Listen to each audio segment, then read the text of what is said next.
اهلا بيكم في حلقه جديده من ريفيوزات تك توك. صباح الخير يا كريم. صباح النور يا نور. النهارده هنتكلم على 3 حاجات اساسيه. اول حاجه هنتكلم على توقعات الايفون 6 ان شاء الله اللي المفروض هينزل في اكتوبر او سبتمبر اللي جاي. كمان هنتكلم على ويب سايت اسمه visita.com وعلى ابلكيشن جديد اسمه تاكسي ايزي تاكسي بالظبط. طيب نبدا اول حاجه بايفون 6. اول حاجه بس احب اقول ان انا مبسوط بالكراسي الجديده. مبروك ده العرش الجديد.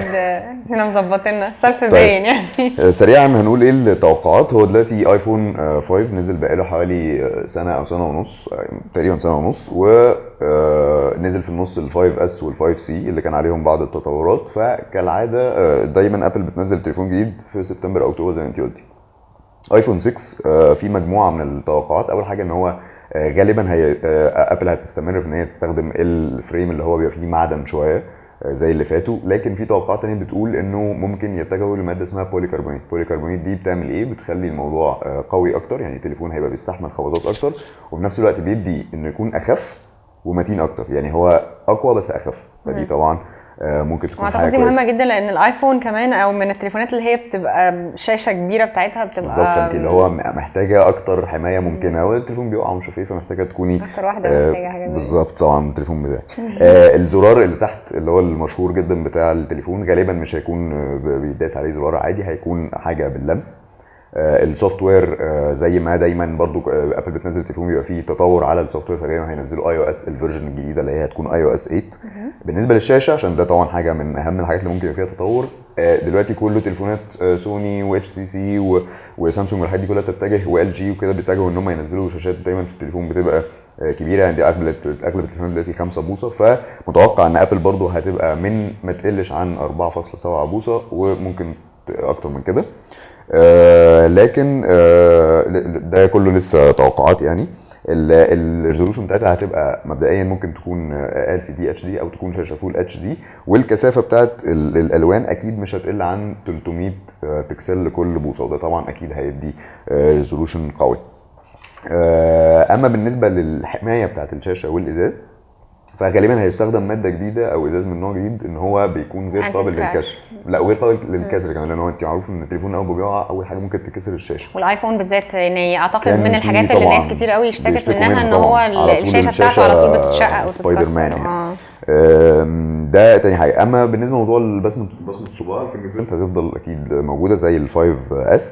الكاميرا اكيد في ناس كتير مستنيه تطور في الكاميرا. ابل مش بتعتمد قوي على عدد الميجا بيكسلز عشان تطلع صوره كويسه، يعني متوقع ان هم ممكن يخلوها 13 ميجا بيكسل، بس في ناس ثانيه بتقول ان هو هيفضل بال 8 ميجا بيكسل، بس هيحسنوا في العدسه او في التكنولوجيا اللي بتخلي الصوره اوضح. فاهم قصدي؟ بالنسبه للبروسيسور برضو مش هيحصل عليه تطور كبير، هيبقى كواد كور 2.26 جيجا هرتز، والرامات هتبقى 2 جيجا بايت رام. اما بالنسبه للستورج الذاكره الداخليه بتاعه التليفون فممكن توصل لحد 128 جيجا بايت. حاجه مهمه جدا ان في كلام كبير على ان ابل عايزه تعمل زي ما سامسونج عملت الساعه اللي هي سامسونج جير اللي نزلت مع النوت 3، فهم برضو ممكن يعملوا حاجه اسمها اي واتش بقى، ولا يسموها اي حاجه تمشي برضو مع التليفون. لا بس ما كانت، لا دي كانت حاجات موديلز اسمها نفس الموضوع بس من ابل لسه، فده اللي ممكن يحصل. بس فدي سريعا التوقعات، لسه برضو مفيش حاجه مؤكده، بس ده الناس شايفه ايه اللي ممكن يحصل علشان ابل تستمر تنافس مع بقيه الشركات اللي نزلت تليفونات. يعني نقدر نقول اهم حاجه متغيره من الايفون 6 للايفون 5 الشاشه، ان هي هتكون اقوى والسكرين هيكون اوضح، مش هيكون الموبايل اتقل بس هيبقى الشاشه هتستحمل اكتر. بالزبط. اعتقد دي اكتر حاجه يعني هتبقى مهمه في الموضوع. بالظبط كده. طيب هنتكلم بعد شويه على visita.com.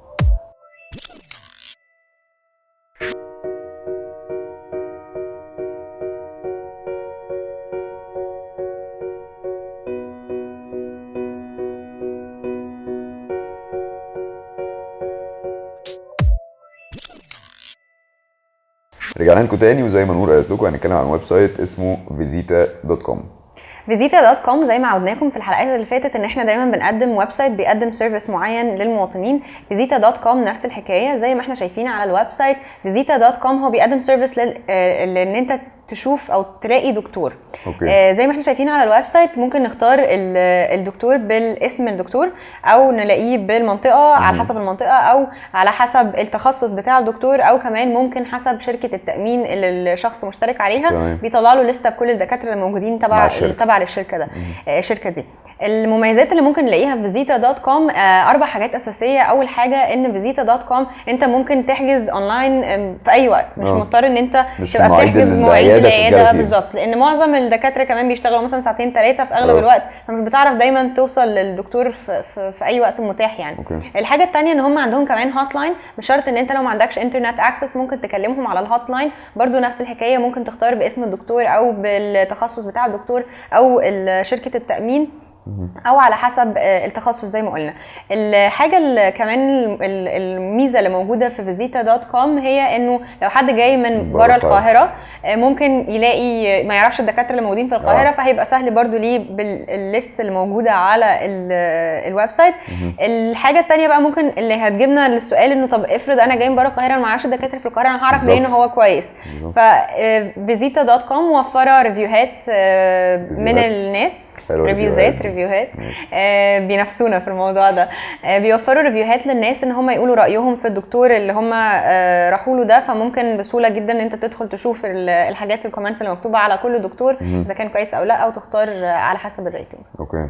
انا شايف ان دي عامه خدمه هايله وهتوفر على ناس كتير، يعني فكره انك تكلمي في تليفون في مواعيد. بس في حاجه نقطه مهمه برضو ما قلناش، انه كده كده على الويب سايت كمان بينزل لك المواعيد الفاضيه اللي عند العياده، يعني انت عشان ممكن حد يقول لك طب انا هحجز على اساس ايه؟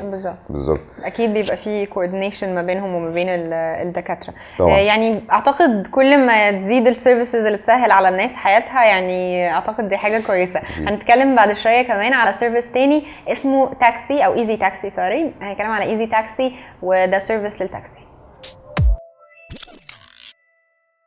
زي ما قلنا لكم من شويه هنتكلم دلوقتي على موبايل ابلكيشن اسمها ايزي تاكسي. الموبايل ابلكيشن دي ملخص الموضوع بتوفر لنا سيرفيس للتاكسي زي ما واضح في اسمها يعني. بالظبط كده، هي ايزي تاكسي انك تلاقي التاكسي بسهوله. ده ابلكيشن بينزل على موبايلات، بينزل على اندرويد وعلى اي او اس يعني ايفون، وعلى في ويب ابلكيشن. لو حد معهوش سمارت فون هيقدر يخش على الويب سايت بتاعهم ويشوف الابلكيشن. اللي بيحصل ان انت بتنزلي الابلكيشن عندك، بتقولي انا عايزه اروح من معالي مصر الجديده مثلا، في نفس الوقت الراجل سائق التاكسي بيبقى معاه الابلكيشن دي على الموبايل عنده برضو.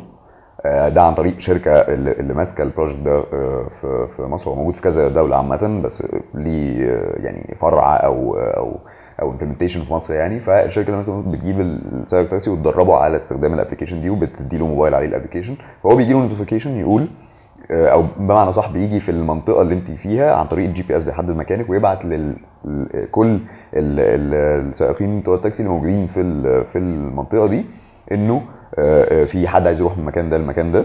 خلاص، يعني هو بيبقى محدد مكان التكاسي اللي موجودين في المنطقه دي من خلال الجي بي اس على الموبايل. يعني بيحدد مكانك ومكانه ويبعت للاثنين، يوصل ما بين انتوا الاثنين، هو وسيط ما بينك يعني وما بين التاكسي. هو لو عمل اكسبت هيجي لك ان في حد جاي لك، ولو عمل اجنور فمعناها ان انت انزل دور على تاكسي مضطره تجيبي بنفسك او ما تروحيش المشوار اللي انت عايزاه النهارده.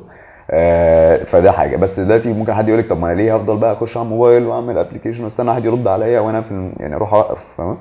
الميزه الكبيره ان هو لو حد في منطقه بعيده، منطقه جديده، متاخر بالليل، مفيش تاكسيات كتير معديه، فده ممكن يكون يعني انت هتعملي فهيبعت يعني ما عندكش اوبشن تاني من الاخر يعني. لو ما عندكش اوبشن تنزلي توقف، دي حاجه. او ان انت لسه مثلا في البيت وعايزه اول ما تنزلي تلاقي التاكسي على طول جاهز فتبعتي فيبقى جاي لك في السكه على ما انت تجهزي وتنزلي، دي حاجه ثانيه. بلس الميزه اللي ممكن تكون اكبر لو عايزه يبقى في مزيد من الامان، يعني لو حد عنده حد من اهله، حد كبير، بنات، مش عارف ايه، وعايز يبقى مطمن اكتر وهم رايحين المشوار ده، فانت علشان الموضوع ماشي مع شركه معينه وهتخشي تشوفي بروفايل الراجل اللي جاي سايق التاكسي مش عارف ايه، هيبقى في احساس بالامان اكتر، فاهمه؟ زائد انه النقطه اللي برضه كنا لسه بنتكلم فيها قبل ما نصور، موضوع السعر، انه انت كنت علقتي على موضوع كايرو كاب وكده. بالظبط. هو الناس ممكن تسال ايه الفرق بين ايزي تاكسي وبين كايرو كاب او سيتي كاب. يعني انا ناس كتير بتروح مثلا زي ما انت بتقول انه عشان الامان الاكتر بتروح لكايرو كاب او سيتي كاب، لانه تبقى تاكسي تبع شركه، فالشخص السواق هيبقى ده مضمون حقيقي. ومعروف وكده.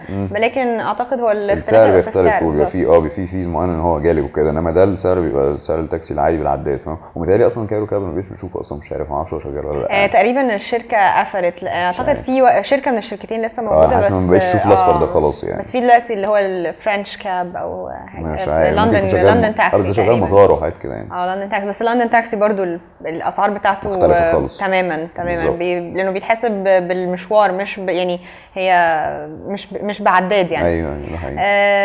ده ملخص ايزي تاكسي. وكده قدمنا لكم كل حاجه موجوده في حلقتنا النهارده. نتمنى ان احنا نكون قدمنا لكم معلومات مفيده. هنستنى الفيدباك بتاعكم وانتوا عايزين تشوفوا ايه في الحلقات اللي جايه ان شاء الله. ميرسي ليك يا كريم. شكرا يا نور. ميرسي ليكم.